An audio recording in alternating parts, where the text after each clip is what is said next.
Tuesday, 2 p.m. It's Minot Talk. You might as well just tune into Minot Talk. It's going to be a good time here at the Dakotan. What else could anyone possibly be doing on 2 p.m. on a Tuesday afternoon? We'll talk about it later, but today they could be standing in a 2-hour line to vote. Yep.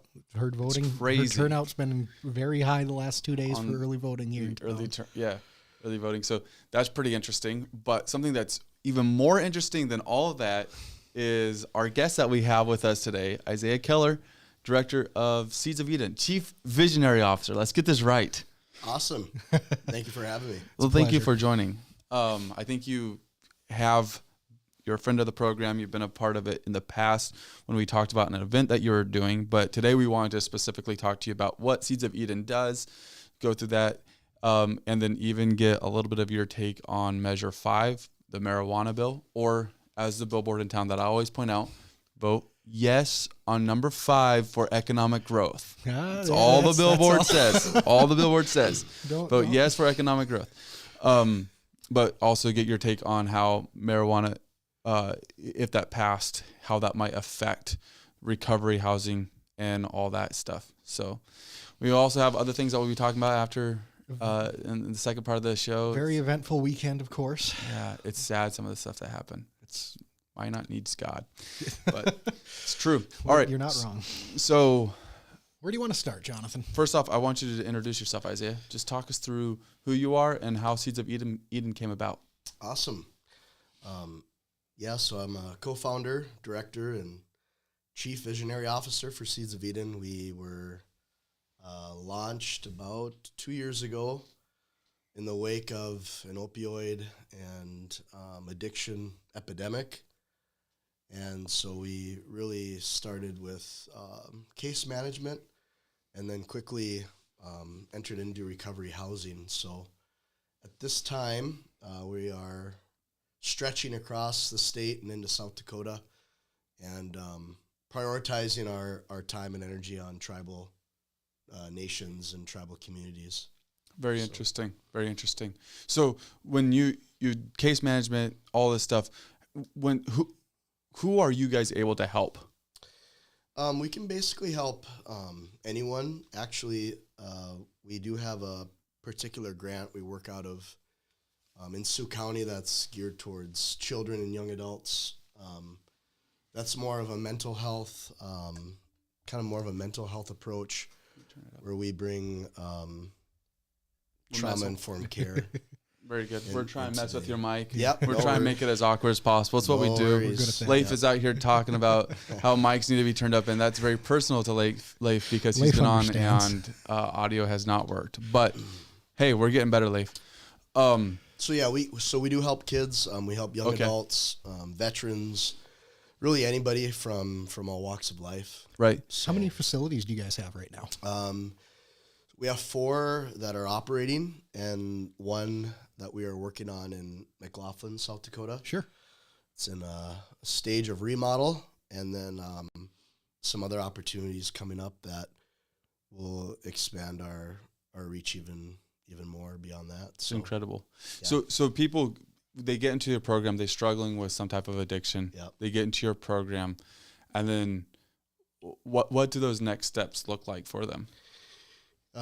So we typically do an assessment, kind of right off the get-go, an interview or an assessment to see where they're at, to see if they are a good fit. They do have to have some sort of substance abuse disorder for the recovery housing.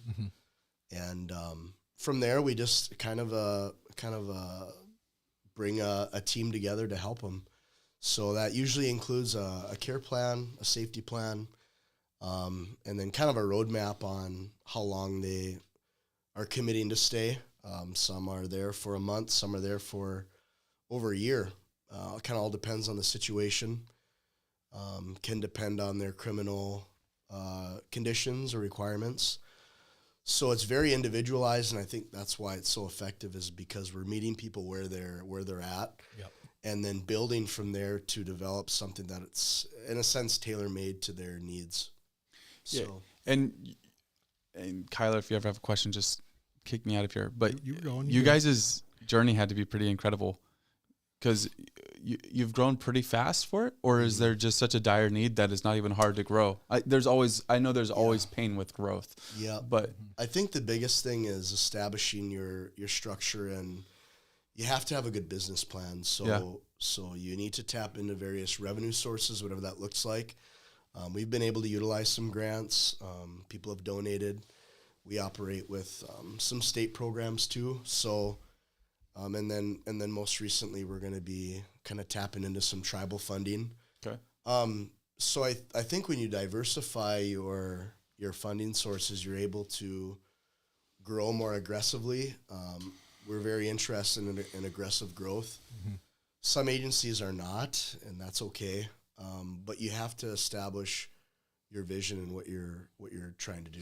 And when there's such a big need for it, aggressive growth can sometimes be necessary. Absolutely. Yeah. I mean, we're under the impression that we want to help as many as we can.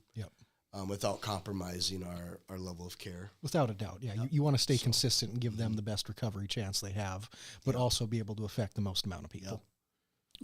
We hear about this problem. Opioids get talked about specifically. And sometimes it gets politicized now, but not like the politics staying out of it.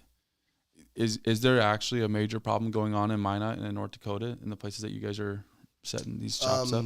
There is, sometimes the data will show overdoses going down or going up, and they've gone up.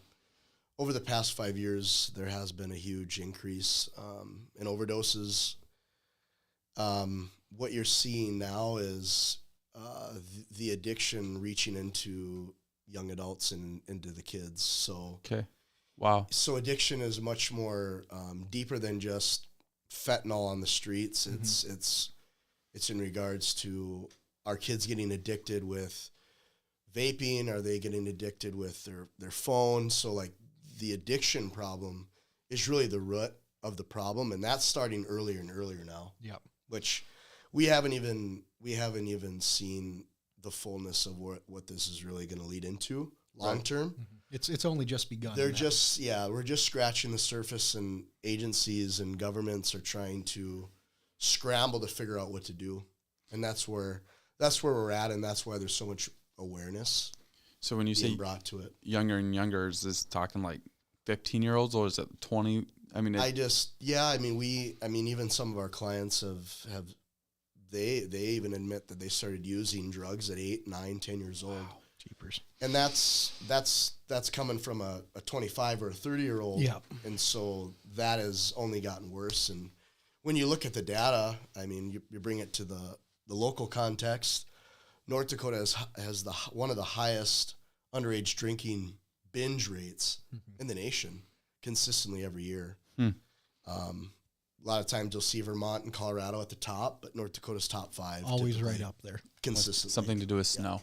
17 to 25% of children under 18 are drinking, and many of them binge drinking. Sure. So, which is that's mind-blowing. That much, That's mind-blowing. And I think maybe it's not as shocking that there's that many doing it, but the fact that there's that many binge drinking in that kind of time frame. Yeah. But I think it's shocking in that age group a little bit.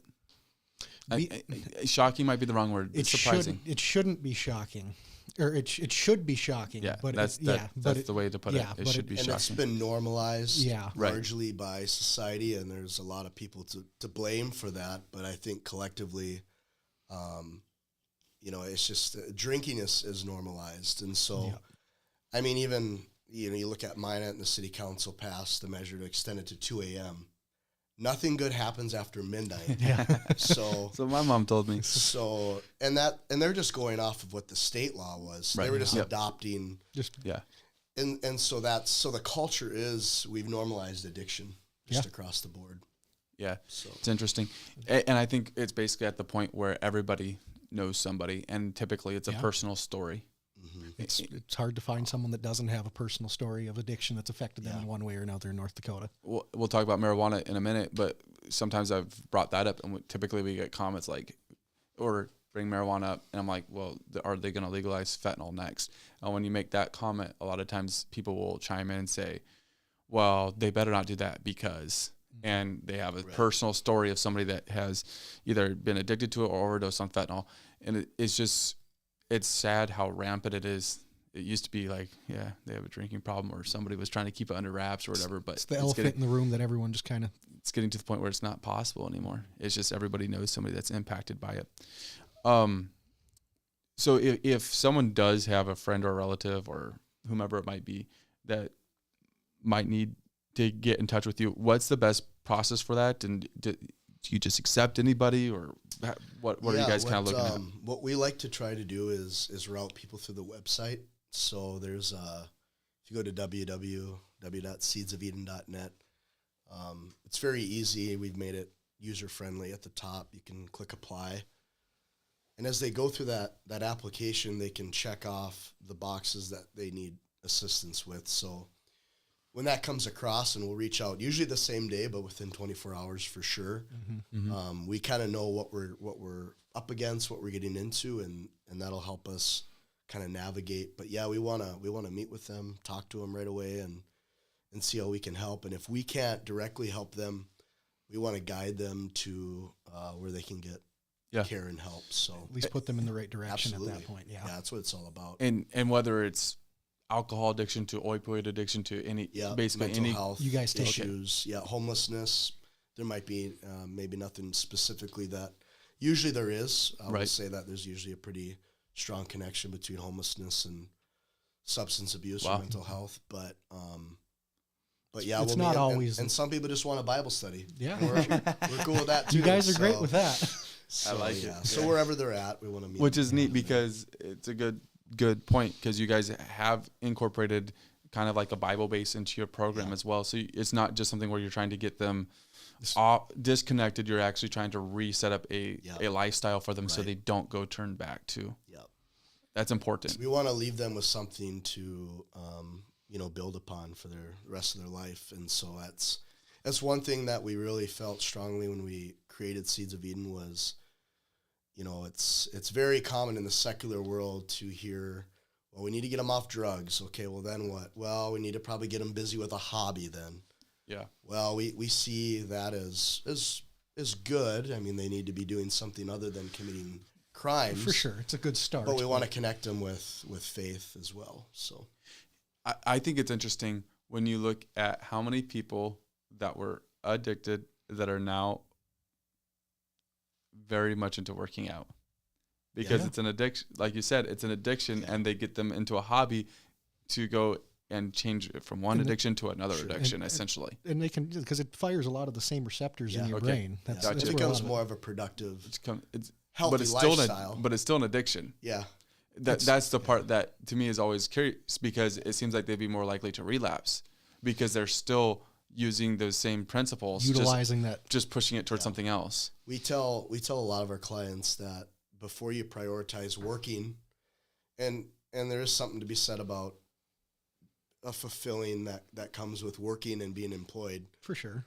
But it's not the end all. And so we always advocate to prioritize your recovery before work, and that'll come into play, and that'll have its place in your life. But you don't just want to replace, one thing for another and think that that's going to solve all the problems. It usually eventually doesn't work out. So. Absolutely. So obviously, you have a question? Before you get to the Measure 5, if that's where you were going, yeah. Well, so in the state of North Dakota, obviously addiction's a big thing. Do you see more of opioid or alcohol addiction in today's day? I assume opioid addiction's on the rise. Yep. opioid addiction's on the rise. Fentanyl overdoses are on the rise. Yeah. When you look at, in different areas are different. So when you look at tribal communities, it's methamphetamine. That's the biggest. A lot of meth, yeah. Drug that's being abused. Here in North Dakota, alcohol is still regardless across the state, alcohol is still the biggest issue. Mm-hmm.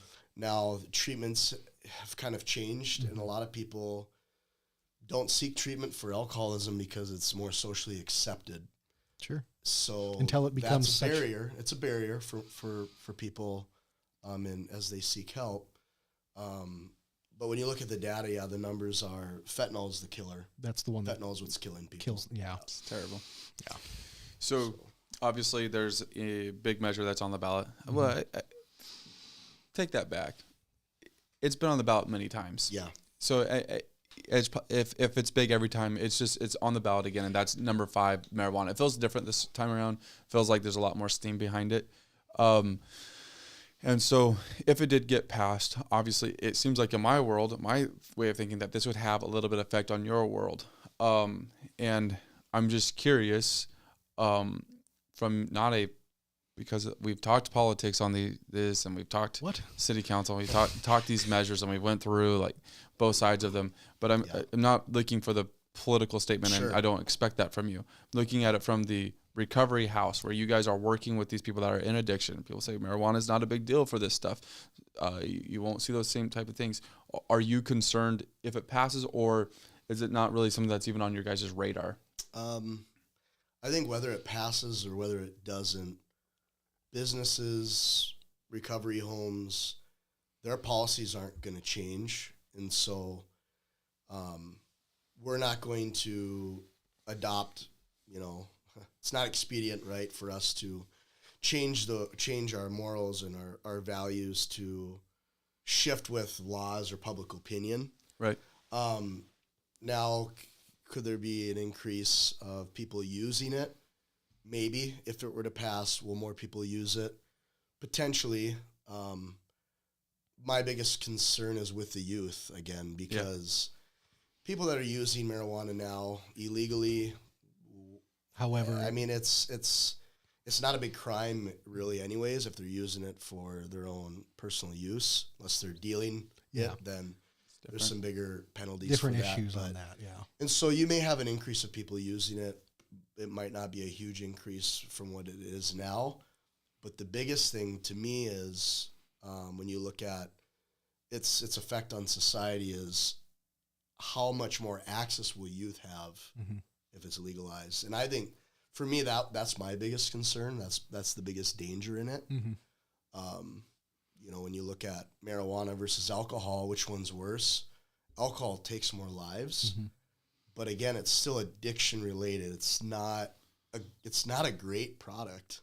To use really, and the medical marijuana was already passed. Right. So people that are using it for medical reasons, they're already using 99% of them. What we're talking about is can we use it as recreation, basically for the fun of it, to get high. Yeah. And not worry about.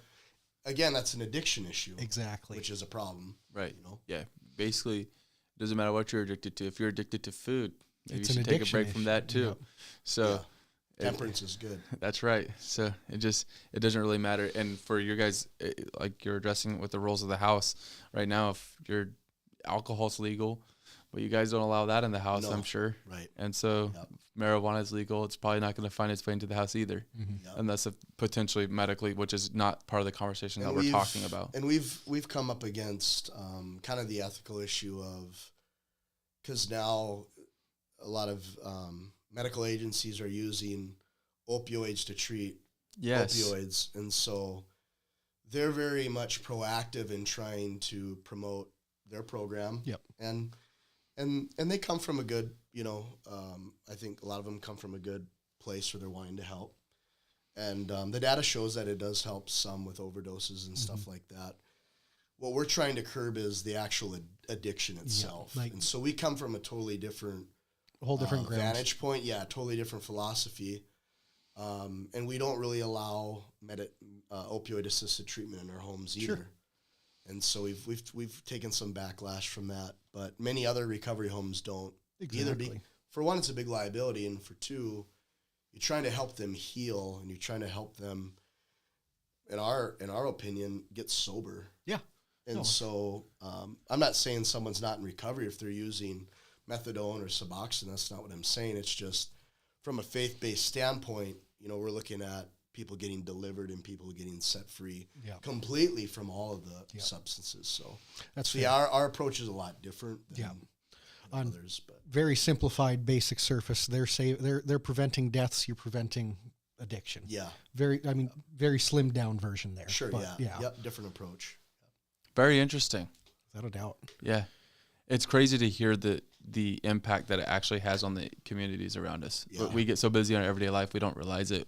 We see the homeless person, we see the increase in homelessness around us. We're like, it's because Trinity moved. When Trinity was downtown, we didn't see these problems. Yeah. But the fact of the matter just covered it. It was still there. Just you saw other activities, so you didn't see as much. It's crazy how much it's impacting our city and our towns. Absolutely. Well, if somebody wants to reach out, whether that is to donate or to apply, they should just go to seedsofeden.net.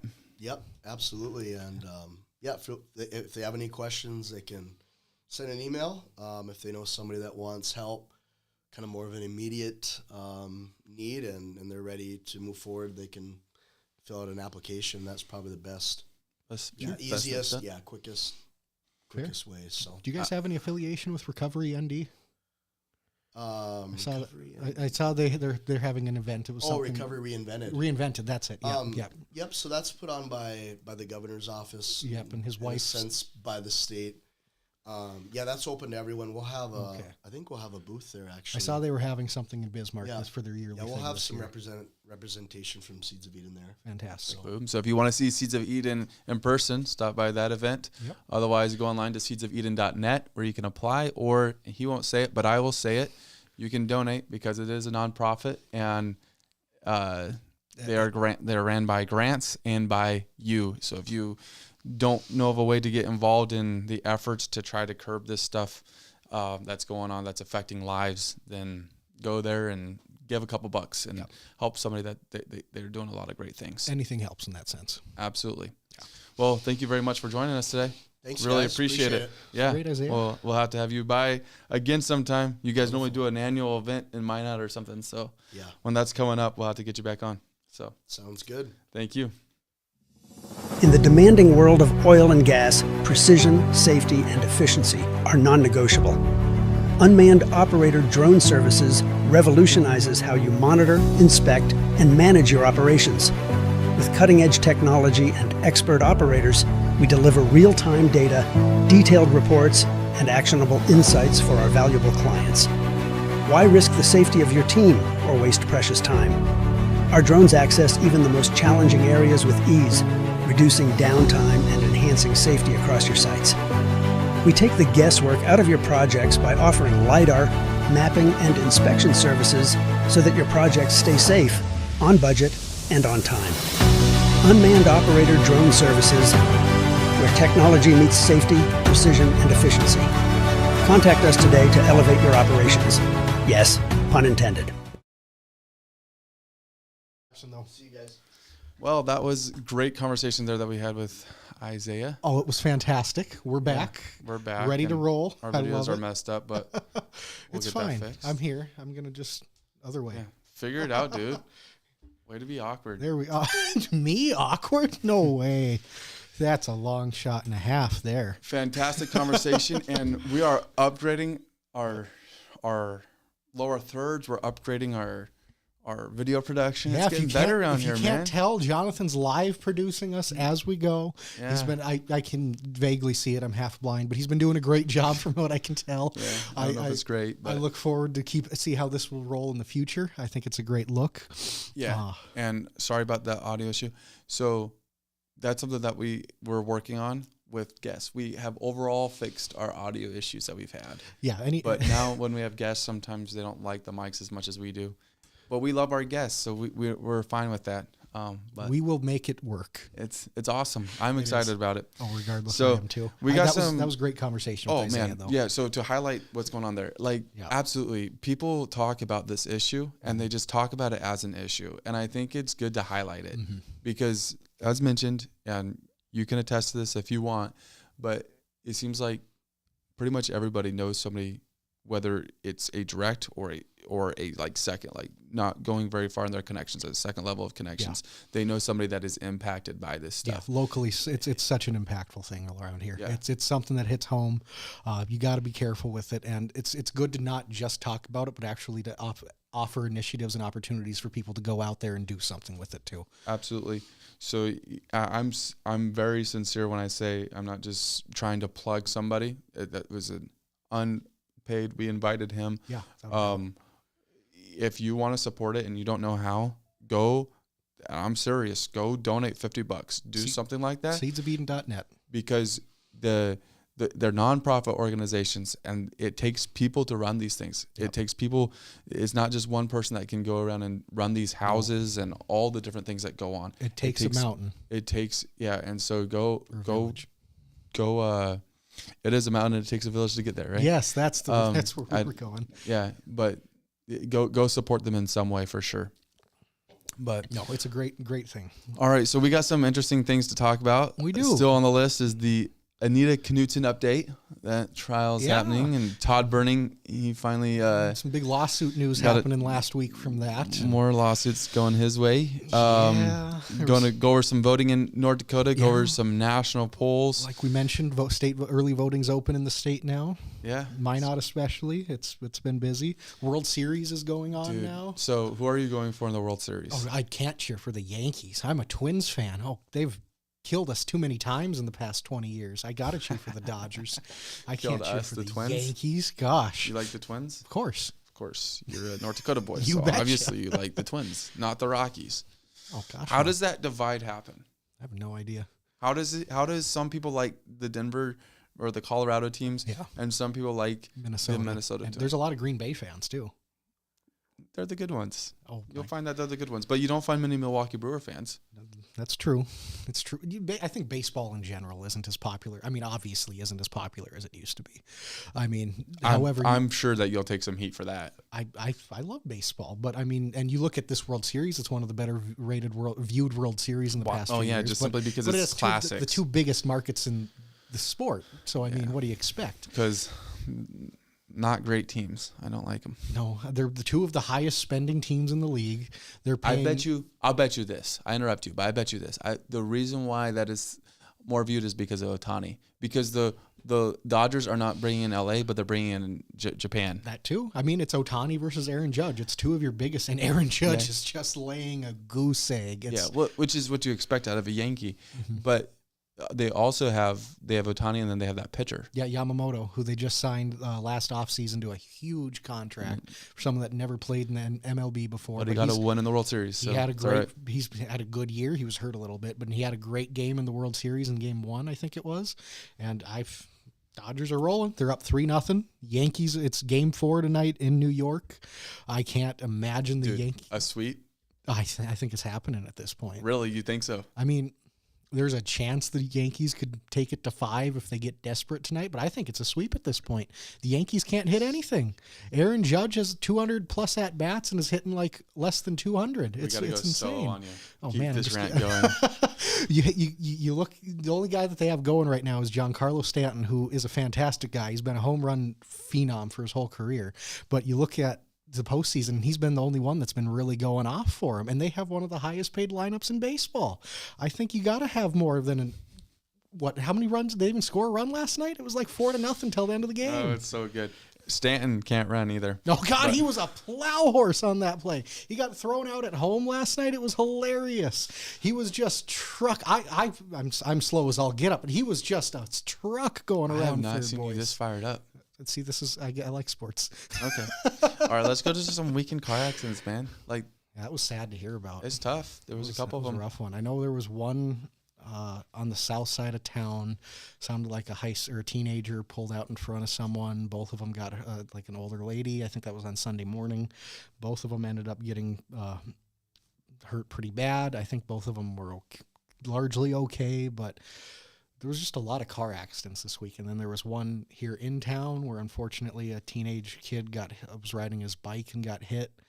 He had to get life flighted out of town. It was another horrible situation. Sounds like he's going to be okay in the long run, but like it's terrible. Yeah. A lot of car accidents in town. Yeah. It's not even winter yet. The ice hasn't even came. Right. You got to stay safe out there. Don't text and drive. Don't text and drive. That's definitely a problem. And then the Anita Knutson case, an update on that. Looks like it might be getting pushed back again. One more time. Keep pushing it back, right? Why is this the strategy? So I know that the defense one of her main lawyers is leaving the firm at the end of this month. That's one of their big things. The interesting one I saw they brought up was Chief Klug is under investigation, and they want to use that as a reason to push back her trial because there's a possibility that things could come out that the defense would want to pursue. Whatever that might be, who knows. But John Klug been in Minot Police Department for 30 plus years.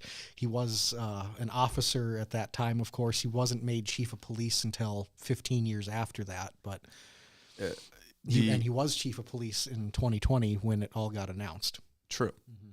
The motion read, "It is entirely possible, perhaps even probable, that this report will reveal information regarding Chief Klug's management of the Minot Police Department or regarding his contact while a line officer that demands further investigation by defendant." That would be incredible if that had a high impact on that case. That would be incredible. I mean, could you imagine the buzz it would create at that point? Your drink might spill, but good save. But to be fair, I don't think that the investigation that's being done is about that stuff at all. I don't think it's about his ability to be a police officer. No. If anything, it just most likely it's about his ability to lead. Yeah, that would be the bigger deal. Largely, I think most of these issues have probably popped up post the announcement of this case. I mean, I think odds, because he only became chief of police in 2020, which was like a few months before this case got solved. I think the winter of 2020, 2021 is when it happened, if I remember right. Mm-hmm. I worked at the airport at that time. We rented them cars to the company that came in. Fun, just off story there. But that is. I think you're right, though. It's more of a leadership thing that's probably developed in the last 3-4 years than anything prior that had any direct influence on the case. But it's a great excuse for them to try to push it back more. No, the first reason why they filed, there was 3 main reasons. Mm-hmm. The first one was interesting, just off the wall interesting. Mm-hmm. Is the defense said they wanted to depose an expert witness regarding evidence of insect eggs near a wound on Knutson's body. Okay, and the development of the eggs, and what that meant for a potential time of death. That's interesting. That's one you didn't see coming. No, like that, you wouldn't think that that's something they would even want to really disclose at that point. Like it's still so far out, and them expert witnesses. That's crazy. You pay them enough, and they'll say whatever you want. Of course, I mean, so I've heard. That's not true. Allegedly. Yeah. That isn't. Yeah. This may or may not be. The Dakotan's opinion, and it might be Jonathan's. It might be Jonathan's, and Jonathan is not the Dakotan. And disclaimer. And it's probably not even Jonathan's. Yeah, it's just a take that Jonathan said. Oh man, it's been a week, guys. It has. It's been a week. We'll maybe talk about it Thursday. Maybe. But yeah, no. Regardless, because a lot of what they say, if I remember right, is that the defendant allegedly would have committed the crime the evening prior rather than the morning of, which a lot of people initially thought is what happened.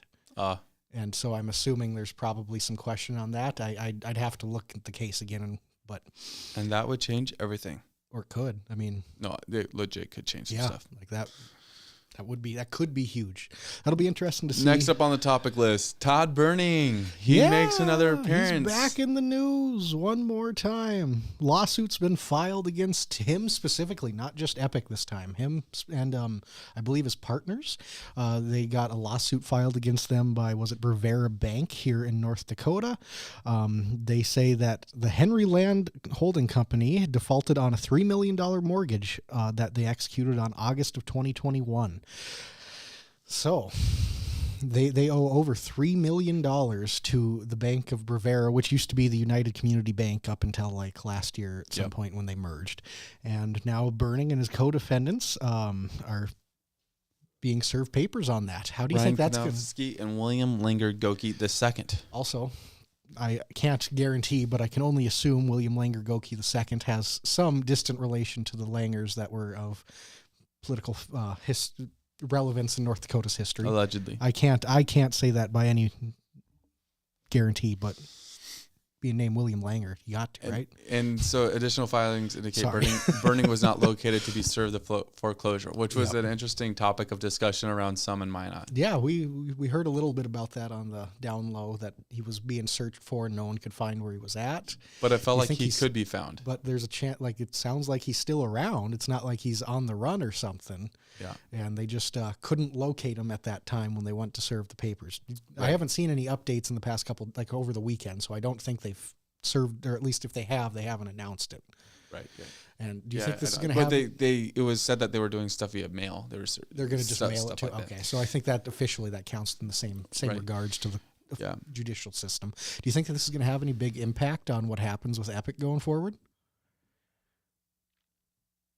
Yeah. Do you think? Okay, I guess. Do you think this will have a more immediate impact than the lawsuits that have been placed against Epic itself? I think that it's going to be a wait in line kind of deal. I think so. Right. But it is interesting, and of course, this was announced when it happened. You can stop by the tracks, and development is still happening there. Work is being done. They got there's a business's sign on the front of the building now, so they're leasing it out. The Husk Fest obviously still happened, but the Epic was not involved with that. Exactly, that's what I'm saying. Like all these things that. So, Epic, but the tracks, I don't know if did the tracks building project get sold? I did not hear that it got sold. I feel like I remember hearing that someone was going to take over. Yeah. I don't know exactly what that means. Yeah, that's fair, and who it is specifically. Even so, either. It's interesting to see how some of these projects are continuing. Eventually, we will eventually have an episode probably dedicated to it. It's just do one hard deep dive on it. It's so hard to gather information on it, as everybody is experiencing right now. It is just difficult to find information on what's going on. There's just not a lot out there. I think that's probably the biggest problem with the whole deal. You have like the TIFs that some people are upset about, and they should be. Rightfully so. But like, let's be real about the TIFs. Should they have not been given them? They absolutely should have been given the TIFs for the big and building downtown, and they absolutely shouldn't have been giving it. In my opinion, they should not have been given TIFs for the tracks. But I don't think that's the biggest problem with this. The biggest problem with this whole deal is the fact that Todd Burning cannot be found. Is he's not making himself available to the public. I think that's probably one of the biggest frustrations that people have had in the entire process. Just from the start, there's been no. There was a locked doors and a note on the door. Right. Just one day. No heads up. No official statement from the company. No press release. Like, it's just been so little communication that everyone's had to dig so hard to find so little. It doesn't. It's crazy. It is. There's not a lot out there on it. So if you know anything behind the scenes and you want to come talk to us about the Epic companies, feel free to reach out. Did you see the big news today? What's that? This is not anything related to anything we were talking about. What is it then? Maybe not. I've been busy this morning. J.D. Vance is going on Joe Rogan. I saw okay, is that actually happening? According to CNN. Oh, so it's happening then. Okay. I saw like a little meme for it that he was going to be on too, and I was like, I never heard that, but I never looked into it. That's exciting. Which obviously there was his running mate was on this past weekend, and their opponents have yet to accept or decline an invitation to go on that, which is, I mean, if not I think it's the largest podcast. Is it not? I don't know what's bigger. I'm pretty sure it is. Yeah. I'm pretty sure it is. I can't. Yeah. Yeah, and Kamala Harris, there was more details that came out on her Joe Rogan. What is it? Did she decline? She said, no, she will not decline. Of course. This is like, it's politics. Respectfully, this is not a slam at Harris. It is being played politically to the fullest. It is, yes, we'll do it for 1 hour, and we won't do it at your studio. Yeah. So Joe Rogan's like, no, I've always done about my studio. We're going to continue to do it. And it's not even a deal of. I bet he would make the 1 hour thing work. Yeah, like he would make the hour work. but- He kind of already alluded to that. He's like they're probably going to want to go less time. And that's fine. He just like, I just want a conversation. Yeah. But the studio is a clear deal of like, we're not interested in participating in your game. And so people are trying to defend Harris and be like, you're going to be flexible with the vice president of the United States.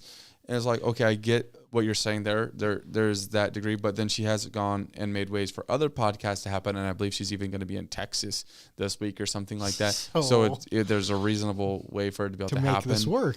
But it's not going to happen. And you even look at she hasn't declined yet, so it still could happen. But as of right now, they have not been able to get on the same page. If we were betting people, we would not be betting on that happening. Yeah, that's fair. I can't. And you even look at it. He's trying to make accommodations because the shortest his podcasts are like an hour and a half. Yeah. Like I don't know if I don't follow him that closely, but I don't know if I've ever seen one that's less than a 90-minute interview. An interesting conversation though for somebody else to have and not us is why does she want it limited to an hour? That too. Why does she want it limited to an hour? That's an interesting conversation. That's a whole nother rabbit hole to go down. It would be interesting to have Tim Walz on there too. Yeah. But you know what? I don't know that he is, but all right. Vance is going to be interesting on that podcast. Yeah. Like Trump, and I don't really want to get into the Rogan podcast, but here I am, right? Like Trump was basically what you expected. Some people say he won, some people say he lost. He was on his best behavior. Yeah, he was on, but yeah, I you think can take that how you want. I think all you see right now is you see it a lot with Harris too. When you see them at rallies, you see them in this. They're in campaign stump speech mode. It's not great. No, like I'm sure it's cool if you're at the rally, but when you're seeing a clip of it, you hear Harris yelling and you hear Trump yelling. And you saw a clip from the day before of them saying pretty much the same thing somewhere else. I'm ready for it to be done. I'm ready for the whole political season to be over, to be 10 honest. days, we'll have it figured out. It's got to be less than that, man. It's got to be a week. I'm saying by 10 days, we'll have it figured out. I see what you're saying. You're saying we'll have a new president elected. Within 10 days from now, by like next Friday, we should know for sure. But I feel like Vance does a really good job in his interviews. He does. He's done better than any of the four. Oh, by far. He's bar none the most personable of them. So since we're going down this rabbit hole, I'm just going to mention it. Yes, we got to find a way out of it. I'm digging us deeper. So yesterday there was a fun little, I put fun in quotations here, event that Tim Walz was involved in with notorious congresswoman from New York, Alexandria Ocasio-Cortez. And they were streaming them playing Madden, the football game, on Twitch. And it was, they played 4-minute long quarters. The second play, so Tim Walz, of course, was Minnesota Vikings. Game 2 of the play 2 of the game, Tim Walz calls a fake spike, which was out. I'm going to just toss it up to he hit the wrong button or something. She clearly is not a football fan and doesn't know a lot, which is fine. I'm not egging that, but it was very minimal football, a lot of politics involved. And I don't know how great of a performance it was in the long haul. And the most notable thing from it, I think, at one point, Tim Walz very passingly alluded to saying, hey, if we get elected, we're going to make sure we put a gavel in your hand, which I think very loosely alluded to he wants to make her Speaker of the House, which, wow. That'd be interesting. Yeah, and then he had some line about a pick six on it. I saw that. I did see that. Yeah, it was... Yeah. It's not what we're talking about today, man. We went down there, though, and we killed a few minutes with it. Voting in North Dakota is happening. So this is interesting. We had some viewers that actually went and sent us, we'll call them viewers, that sent us some. My cousin Steve was out voting today, took a picture. Yeah, and I had a friend. But they took some pictures while they're at the courthouse. Ward County, Get that up on the screen. So... early voting, early today at least. There's some lines. There's some lines, and we heard about this yesterday. I heard. Yesterday we heard there was lines, and then today we get to see this picture, and this one was by friend Travis, and then we got this picture here. from Steve, and it showed there was a solid wait. There was a good hour wait for close to at this morning, at least when it opened, because this was scary. This was around 11 a.m. Why? Do you know why this is scary right here? What election day could mean? Why it's scary is because of how long are we going to have to wait if we wait till election day to vote? That's the thing. So I think you better early vote. As we've encouraged in the past, make sure you get out early and vote. 10 a.m. to 6 p.m., Ward County Administration Building through next Monday. And, of course, next Tuesday is the day of election. So you have all the rest of this week. You have next Monday. You can get to the Ward County Administration Building. You can vote. Obviously, there are more polling places on Election Day itself. However, this way you can guarantee you're going to have the most minimal wait you can. And Rob Fuller, friend of the show, says that they were there around 10:30 a.m. and had about a 20-minute wait. That's not so bad. That's not bad. Better than the hour to 2 hours. There's a fair chance that hour time that I was told could have been exaggerated slightly, but still, I was told it was an hour wait, and those lines don't look like they're short. No, so regardless, you're waiting a solid line because you're down that whole hallway at the very least. Yeah. Crazy. But get out and vote, and it'll be interesting to see. And this is again not the discussion we're going to jump deep into, but interesting to see. Actually, we're going to jump into this a little bit. Interesting to see. I said it 3 times now. Should I actually say what I was about to say? No. We should just leave it be a cliffhanger. Go for it. To see if there's an effect on the actual vote, in-person voting on election day. Yeah. I wonder if it's going to be less busy than normal on the election day, or it's going to be even worse. I wonder if North Dakota could have like a record high turnout. Right. Could it happen? It could. From what I've been seeing, this is consistent with the entire country. That's the thing. I think I know where you're leading into this. The reports that I've read, and I'm not looking for biased reports, I want the truth, are that there's a lot of people showing out early voting more than normal. Yep. And that's really interesting. And also to dive a little deeper into that, you can play this however you want. Typically, when you see early voting... Now he's going somewhere. Typically, when you see early voting and mail-in voting ballots that come in early, it's landslide majority Democratic registered voters that are inputting, which doesn't mean they're voting, but whatever. However, this year it is a lot closer, especially in those swing states. So normally it's like a 55-60% of early voters are Democrat registered. This year it's like 38 to 35% between both of them. It's a very close race. The Democrats still have a lead in it, but between the both of them, it's a much closer than normal kind of margin. So it'll be interesting to see how that affects, if it has any effect on the national race come next Tuesday. But I know across the board, it's been a lot tighter. Yeah. Have you seen any data or much data on the early voting and all that? Just kind of what I alluded to. I didn't dive too deep into it. I know that the Republican numbers are up for early voting, and the numbers in general for everyone are up for early voting across the country. So do you, and I know we said it could, but do you think Republicans are getting out early and there'll be less of a red wave, because it's normally a blue wall and then you have a red wave, right? Yeah. Do you anticipate there being, like, how do you see that playing out? That's interesting, because I could see it both ways. One, it could just play out as it normally does, and you come election day and there's still going to be heavily Republican vote, especially later in the day. Or it could be a lot more of a mix come election day. All of a sudden, it's going to be a lot more of a toss-up, and you don't know how it's going to play. Right. Hopefully, though, leading into election day, when it actually rolls around, they're able to process a lot of these timely, so we can actually get results. And I understand it's hard to compare North Dakota's process to others, but we have 800,000 people in the state, so I get. Are you going with your hot take right now? No, not yet. I'm just saying that if I want to say that if we can do it, why can't they? But I understand there's more nuance to it. But again, a day or two is fine. Weeks is a different story. Decision Desk HQ says, as the presidential race enters its final stretch, Donald Trump remains a slight favorite to win the 2024 election. Ooh. Though the outcome is effectively a toss-up, neither candidate is clearly favored in enough states to secure the 270 electoral votes needed. Trump currently at 235, Harris at 226. The former Republican president holds a narrow lead in 5 of 6 toss-up states. Those states are Nevada, Arizona, Georgia, Pennsylvania, and Wisconsin. Harris has a slight edge in Michigan. Polling averages in all 6 of these states have trended consistently towards Trump over recent weeks, although they remain close enough to fall within typical polling error. This is according to Decision Desk HQ, which is supposed to be something that doesn't care about your political beliefs, just wants to show you data.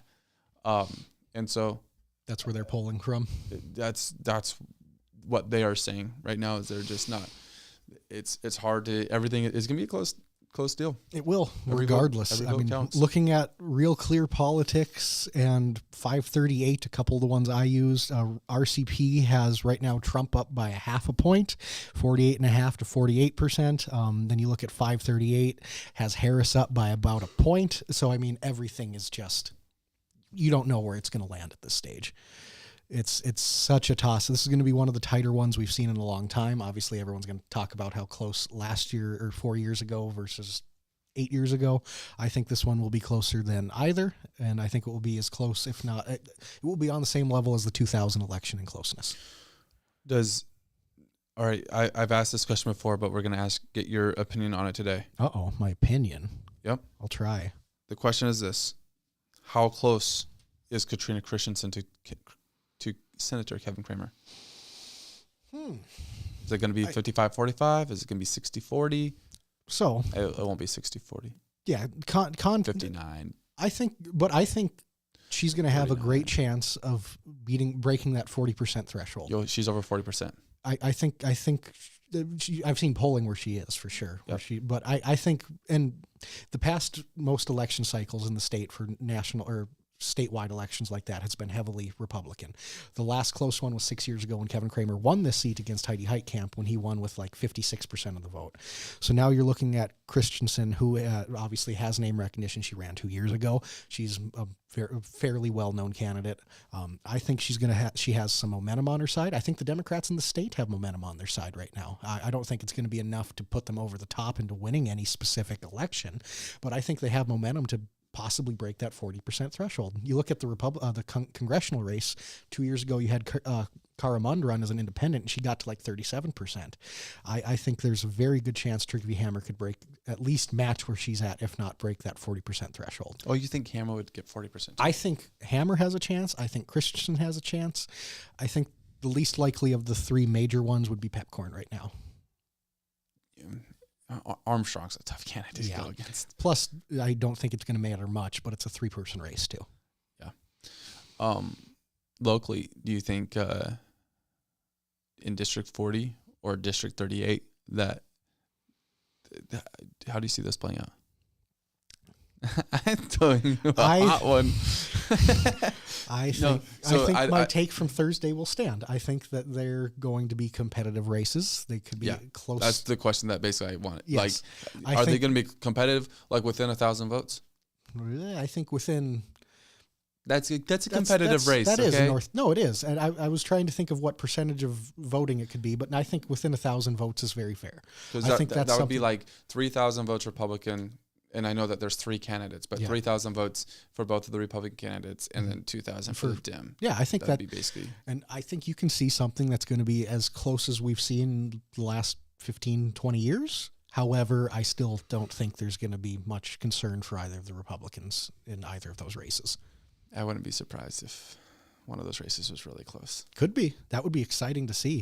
Could be, even if it's so let's say, even if the Republicans win, but it's very, very close, like within 100 votes or 200 votes, do you think that provides a shakeup for the Republicans? Yeah. I mean, I think they have to, right? Yeah.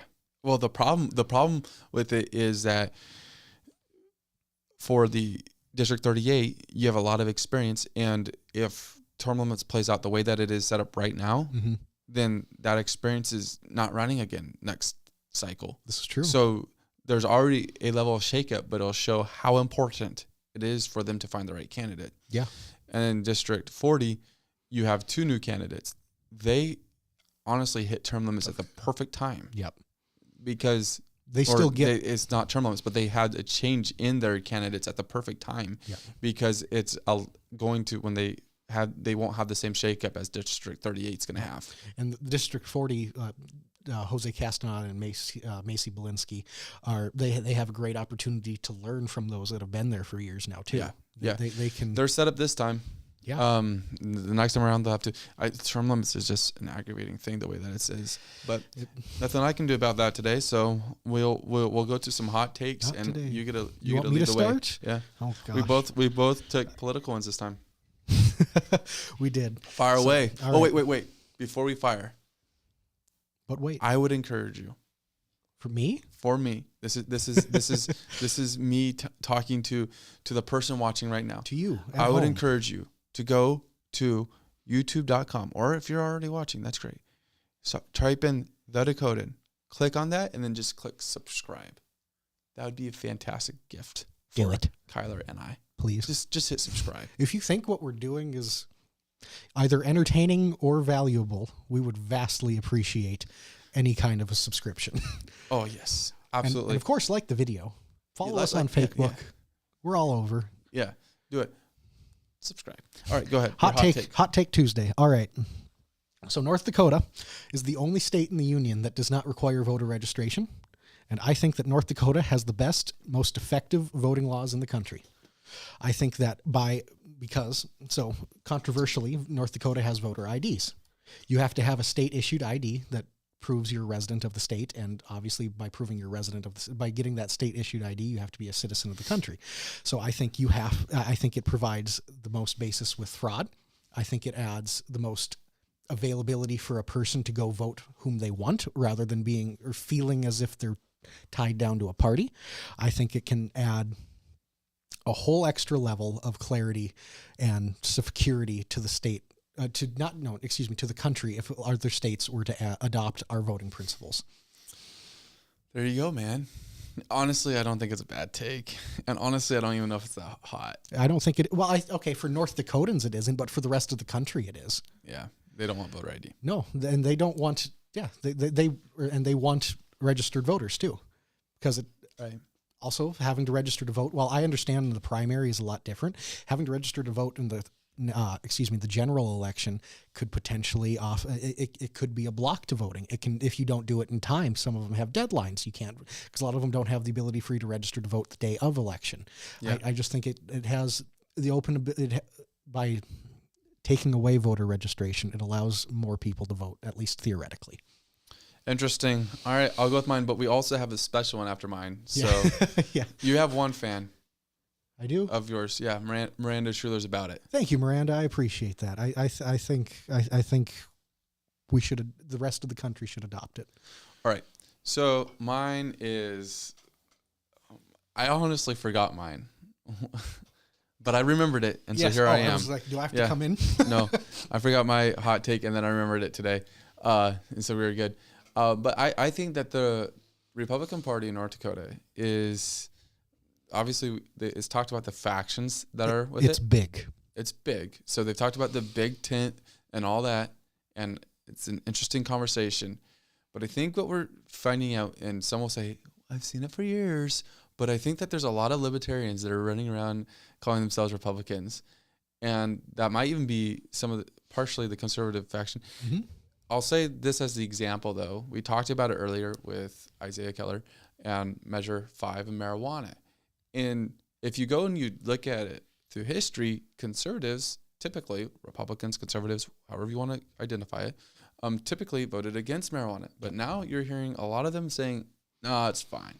It's fine. And it comes from the libertarian deal of less government, just let it be, comparing it to alcohol and all that. I think there's libertarian aspects that are seeping in to the Republican Party, and for some it's been there a long time. It's not seeping, it's all out. It's broke the levee and it's gushing in. It is noticeable at this point.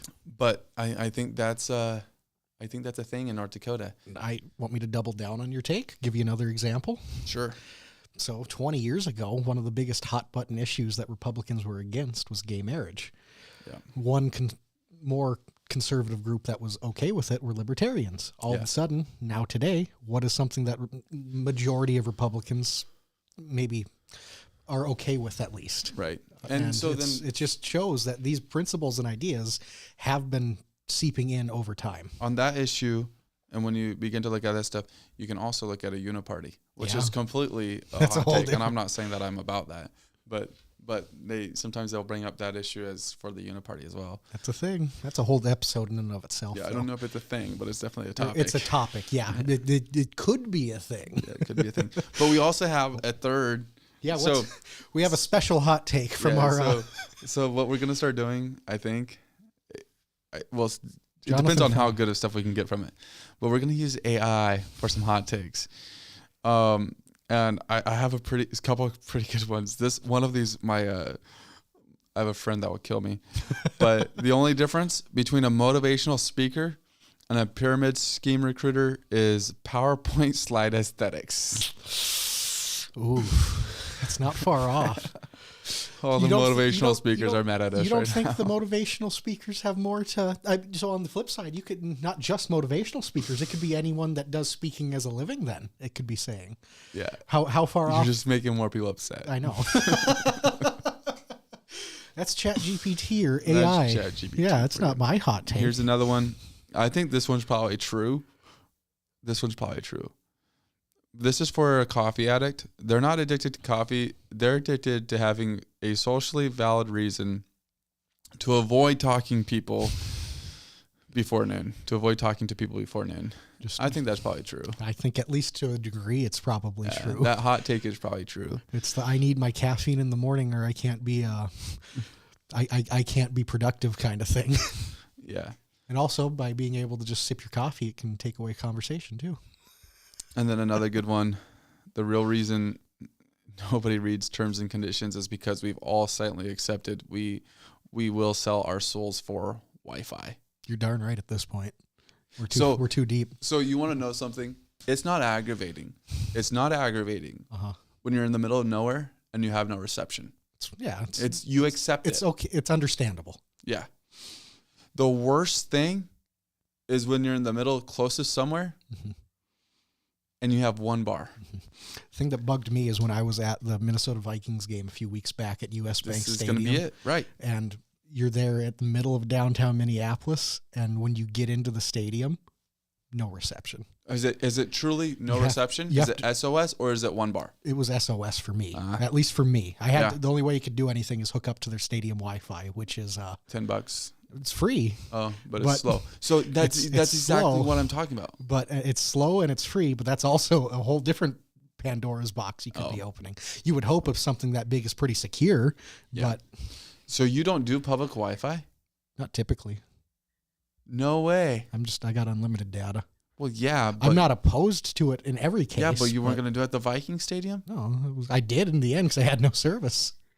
Yeah. So, yeah, internet's interesting because if you have one bar, like I was trying to load something the other day, and I had one bar. No, I think I had more than that, and I couldn't get it to stinking load. That's the most when you have like half the page loaded and you can't see the rest of the page. No, it's gosh, this is what people had to deal with like 25 years ago all the time. But they had to expect it, and the web pages were way smaller. It was a whole different expectation then too. We expect instant gratitude now. Back then they were fine waiting 2 minutes. I expect gratitude within 30 seconds, but when it's taking 2 minutes to load a page, it's like, forget this. This Wi-Fi is junk. This data is junk. Whatever this alleged unlimited data is, got to get Starlink. Dude, just hit all the hot topics today. Why don't you? Well, we started. Hey, you started it. I wasn't gonna do the Rogan stuff. Yeah, but here we are. Here we are. Exactly. Here we are. That's kind of the tune of today's episode. Here we are. You betcha. We made it. We did it. We got through it. Anything else you want to add in, Jonathan? Well, you normally have all the upcoming events and stuff like that. There's a few. I didn't have anything loaded up this week. I don't think there are any. I know there's election week. That's all you need to know. It's election week. Or I have a question though on this, and I've been wanting to ask this for a couple weeks, and I always forget. Please. So I know that there's others around town, but if the Dakotan went and had our version of a community calendar, would people be interested in it? Would they submit their events feels like sometimes user friendliness gets in the way of some of this stuff. Might be able to set up some personalization, at least be able to subscribe to it, where you'd be able to have it not subscribe as in get email notifications, but actually like have a link where you could plug it into the calendar that you use and be able to see some events. So you could have a what's happening calendar in your phone that you wouldn't have to be relying on Wi-Fi for. I think that would be a great concept. It's just I hope, like you're saying, people would like to submit their stuff to us. Yeah. Because if you do, I'm sure we can make a lot of that user interface a lot more simple for you. Yeah. If you give us the event, we can take and produce it and onto the page. Basically, the question is people that follow along the Dakota and interested, send me an email, send me a message, whatever it is. Let us know if that'd be something that'd be interesting, or is it just, you know what, we got enough of those resources around town, we don't need another one. And if so, I get it. Fair enough. We might still do it.